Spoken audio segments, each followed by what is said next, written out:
Nós vamos continuar debatendo com toda a sociedade brasileira.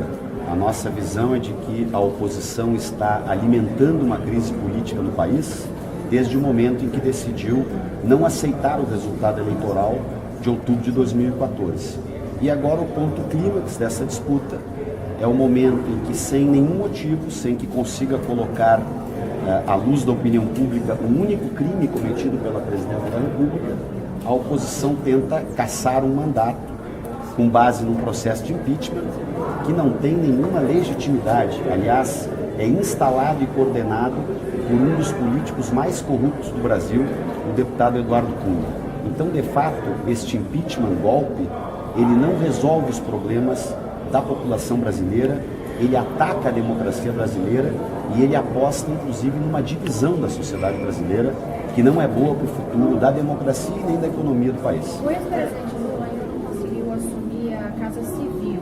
Vocês ainda continuam apostando em que ele é um grande passo para vocês conseguirem organizar a base de um Congresso político?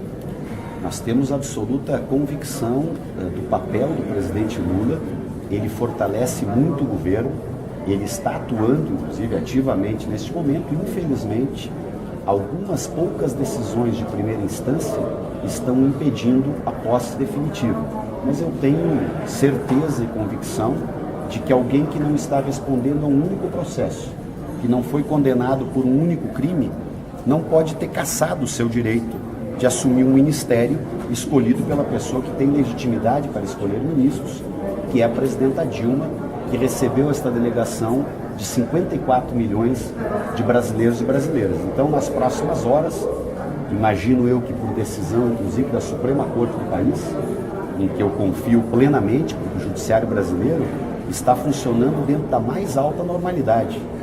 Não é porque um ou outro juiz de primeira instância, como é o caso do juiz Moro, estão cometendo ilegalidades, que o judiciário como um todo não vai exercer o seu papel de equilíbrio do país, o seu papel de chamar o país à razão, e eu tenho convicção de que o presidente Lula será ministro da Casa Civil a partir desta decisão de instância superior. O deputado... ao Supremo. Acho que é uma carta serena, correta, onde ele expõe os motivos dele e uma carta muito adequada para este momento. Agora, sobre o que a presidente vai entregar a defesa dela antes dessas 10 sessões, né? Isso é verdade? Isso procede? Não procede? A defesa da presidenta poderá ser entregue a qualquer momento. Eu, particularmente, acho que ela deve fazer uma peça robusta. E nós temos argumentos extremamente sólidos. Aliás, as questões pelas quais se assinou este pedido de impeachment, elas são questões embaladas na luta política, na vontade partidária. São questões que seriam para ser debatidas numa eleição.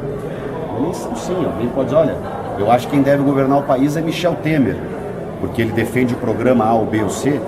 Eu acho que deve ser Aécio Neves.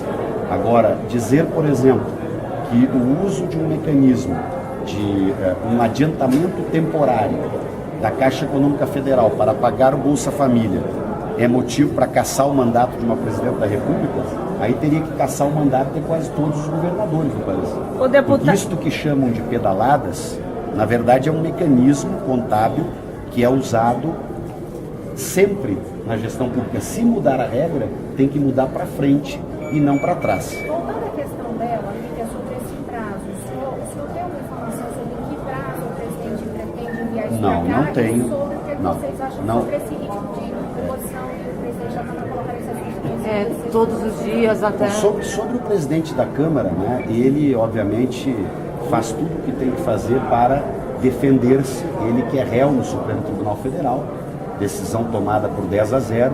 Eu sempre uso esta frase, um dos políticos mais corruptos do Brasil e um dos políticos mais comprometidos com todo o roubo que ocorreu dentro da Petrobras, de outras áreas, né, na relação entre o setor público e privado, que, aliás, vou abrir aqui o parênteses, que eu também sempre converso com vocês. Para combater mesmo a corrupção e até o fim, é preciso estabilidade institucional. Eu ouço muitas vozes que querem derrubar a presidenta Dilma para, junto com isso, fazer um acordo que bloqueie a Lava Jato. Isto é voz corrente em muitos dos recantos do substrato da política. setores que estão interessados em derrubar e caçar a presidenta Dilma, porque ela não aceita fazer acordos ou obstruir a justiça, e o objetivo de alguns desses setores que querem derrubá-la é exatamente criar um novo ambiente político para fazer um acordo que pudesse frear a Lava Jato. Então, volto ao nosso processo. Ela vai fazer uma defesa muito robusta. Nós não temos nenhum temor das denúncias feitas, que são denúncias de caráter político-partidário. Aliás, a comissão de impeachment é um palco para a luta política partidária. Aquilo ali não é tribunal para julgar ninguém, tribunal para julgar se há crime, se não há crime. Aquilo ali é um tribunal político, né? Tribunal de exceção, um tribunal que não julga fatos. Né? O Supremo poderá julgar se alguém apresentar uma denúncia consistente contra a presidenta Dilma, que aliás pode apresentar a qualquer momento. O Procurador-Geral da República, com todo o equilíbrio, o Dr. Rodrigo Janot, vai analisar esta denúncia. O Supremo, eventualmente, se ele achar que há algum indício de crime, poderá julgá-la. Agora, alguém acha aqui que o líder do PSDB tem condições de julgar a presidenta Dilma? Alguém acha aqui que o líder do PPS tem condição de julgar a presidenta Dilma? Eles querem ir ao poder. E eles querem dar um golpe porque querem chegar ao poder sem votos. Esse é o debate que está ocorrendo no Brasil hoje. O deputado, a nomeação do ministro Mauro foi um tiro no pé? A nomeação do ministro Mauro foi correta. A nomeação do ministro Mauro indica que uma parcela da bancada do PMDB tem compromisso com o governo, e esta parcela da bancada do PMDB que tem compromisso com o governo participa do governo. Mas isso não pode acelerar. A linha de defesa da presidente? A linha de defesa da presidente vai ser em todos os ambientes onde esta defesa possa ser feita. Vai ser dentro das regras constitucionais do país. Aliás, a presidenta jamais fez o que adversários dela fazem. Por exemplo, o juiz Moro rasgou a Constituição brasileira para tentar desestabilizar o mandato da presidenta. E, obviamente, o juiz Moro vai responder ao longo das próximas semanas dentro da lei, dentro da Constituição, dentro, por exemplo, de análises que serão feitas no Supremo Tribunal Federal, em outros ambientes, se aquilo que ele fez é correto ou não. Porque diz a lei o seguinte: se você obtém uma gravação através de um grampo, primeiro eu tenho uma grande interrogação de por que é que o juiz Moro decidiu grampear Lula. E eu considero uma injustiça. Mas daí é uma opinião minha. Eu considero uma perseguição contra o presidente Lula. Mas ele mandou grampear. Depois de grampear, ele mandou encerrar o grampo. E diz a lei, se você ouve uma gravação que não consta nenhum indício de crime, você não deve divulgar esta gravação. Segunda questão, se você encontra na gravação alguém que tem foro privilegiado, que é inclusive uma questão de segurança nacional, ou seja, a presidência da República, um juiz equilibrado, não partidário, que respeita a Constituição, no minuto seguinte enviaria essas gravações ao Supremo Tribunal Federal. O que fez o juiz Moro? Ele enviou as gravações para toda a sociedade brasileira com o objetivo de contribuir para o convulsionamento do país. E isso é muito grave.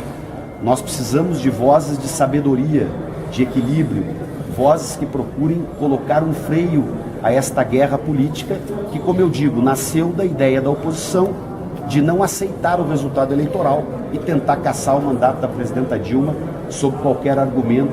Inventaram já diversos que não param de pé. Deputado, voltando ao PMDB, o senhor não acha que pode acelerar, porque já causou um mal-estar com o Temer, teve a nota do Temer, que se mostrou profundamente indignado, incomodado com essa indicação. Isso não pode acelerar a debandada do PMDB, do governo, essa saída, que é um partido estratégico, inclusive, para impedir o impeachment? Não, na minha opinião, não. O PMDB é um partido dividido. Uma parte do PMDB defende o impeachment, até porque o impeachment beneficia o vice-presidente Temer, né? E isso é algo que merece ser interrogado. Então, o vice-presidente Temer é parte interessada no processo de impeachment, né? Então, isto traz uma distorção para a situação que nós estamos vivenciando.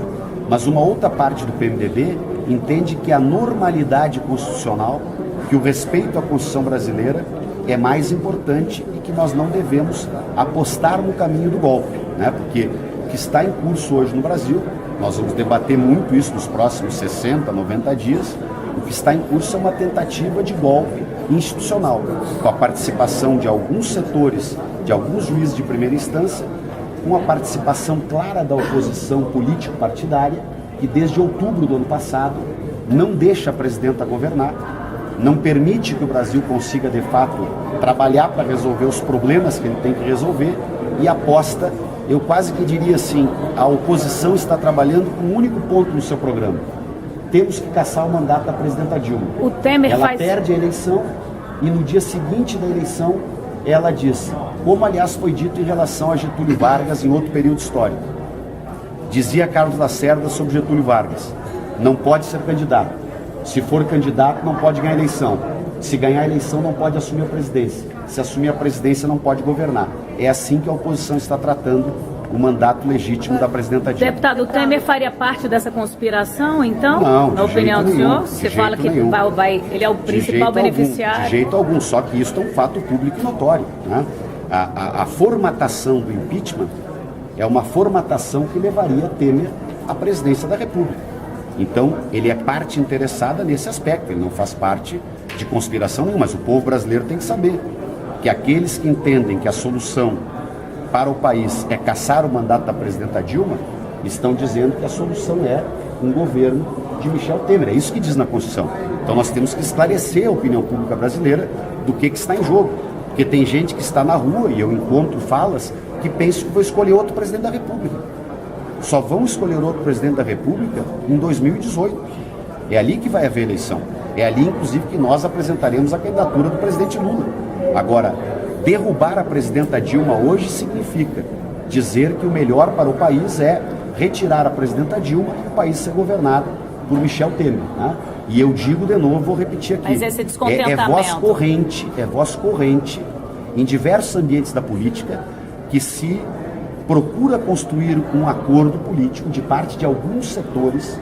Eu não estou dizendo que todos os setores envolvidos no impeachment pensam assim, mas alguns setores que abraçam a causa do impeachment querem caçar o mandato da presidenta Dilma para depois promover num outro ambiente político um acordo que pare as investigações contra a corrupção, que podem acusar a presidenta Dilma de qualquer coisa, mas ela não moveu um dedo para impedir qualquer investigação e graças a isso hoje o Brasil assiste atônito, entristecido, mas também com esperança no futuro, assiste à mais profunda investigação de corrupção da história do Brasil. Agora, deputado, o ministro Gilmar Mendes demonstrou que não é muito favorável ao ex-presidente Lula. O fato dele estar com 6 processos, 9 que estão correndo, para ver se ele assume ou não o Ministério da Casa Civil, você acha ruim isso para o ex-presidente? Você acha que essa carta foi uma forma de tentar mostrar para o Supremo? Eu confio na Suprema Corte do meu país. Eu também tenho críticas, eu percebo falas extremamente partidarizadas do ministro Gilmar Mendes, mas ele é um dos ministros e eu confio na Suprema Corte do meu país. Confio na Suprema Corte como um todo, mas eu pessoalmente, deputado Henrique Fontana, entendo que o ministro Gilmar Mendes é parcial em diversas das suas análises. Inclusive, como acompanhei muito de perto, vocês sabem, a temática toda do debate sobre financiamento eleitoral, eu achei que a postura dele não foi a de um magistrado equilibrado quando nós discutíamos o financiamento eleitoral. Quando ele manteve na gaveta aquele julgamento durante anos, eu acho que ele não agiu com o equilíbrio e republicanismo que deve agir um magistrado. O senhor avaliou a carta do presidente Lula, a nova carta para o Brasil?